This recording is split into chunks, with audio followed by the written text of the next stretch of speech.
Hi అండి, అందరికీ నమస్కారం. Welcome to Vijaya media. 7 జిల్లాలకు రెయిన్ అలర్ట్, భారీ వర్షాలు కురిసే అవకాశం ఉందని చెప్పి అయితే వాతావరణ శాఖ సూచించిందండి. సో దానికి సంబంధించిన పూర్తి డీటెయిల్స్ చెప్పడం కోసం నేను ఈ వీడియో చేస్తున్నాను. వీడియోని పూర్తిగా చూస్తేనే నేను చెప్పే సమాచారం మీకు చాలా బాగా అర్థమవుతుంది. అలాగే వీడియో నచ్చితే వీడియోకి లైక్ ఇచ్చి నన్ను సపోర్ట్ చేయండి. చాలామంది సబ్స్క్రైబ్ చేసుకోకుండా చూస్తున్నారండి. తప్పకుండా సబ్స్క్రైబ్ చేసుకోండి. అప్పుడే నేను పెట్టే ప్రతి వీడియో చూడడానికి అవకాశం ఉంటుంది. అలాగే ఈ వీడియోని లైక్ చేయడం వల్ల ఈ వీడియోని కొంతమందికి రీచ్ అయ్యి ఇన్ఫర్మేషన్ మరి కొంతమంది తెలిసే అవకాశం ఉంటుంది. సో లేట్ చేయకుండా మన వీడియోలోకి వెళ్ళిపోదాం. తెలంగాణలో పలు జిల్లాలకు రెయిన్ అలర్ట్ ఇచ్చింది వాతావరణ శాఖ.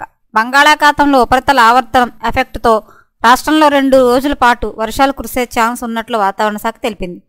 2024 ఫిబ్రవరి 25న 7 జిల్లాలు, 26న మరో 3 జిల్లాల్లో మోస్తారు నుంచి భారీ వర్షాలు పడే ఛాన్స్ ఉందన్న వాతావరణ శాఖ ఇప్పటికే రెయిన్ ఎఫెక్ట్ జిల్లాలకు ఎల్లో అలర్ట్ జారీ చేసింది.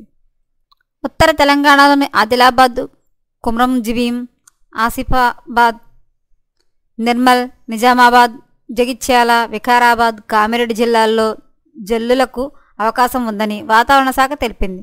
ఆసిఫాబాద్, మంచిర్యాల జిల్లాల్లో రేపు మోస్తారు నుంచి భారీ వర్షాలు పడొచ్చింది. గ్రేటర్ హైదరాబాద్ పరిధిలో ఇవాల్టి నుంచే రేపటి వరకు భారీ వర్షాలకు అవకాశం ఉందని వాతావరణ శాఖ అలర్ట్ ఇచ్చింది. ఇలాంటి మరిన్ని లేటెస్ట్ అప్డేట్ల కోసం మన ఛానల్ తప్పకుండా సబ్స్క్రైబ్ చేసుకోండి. Thanks for watching.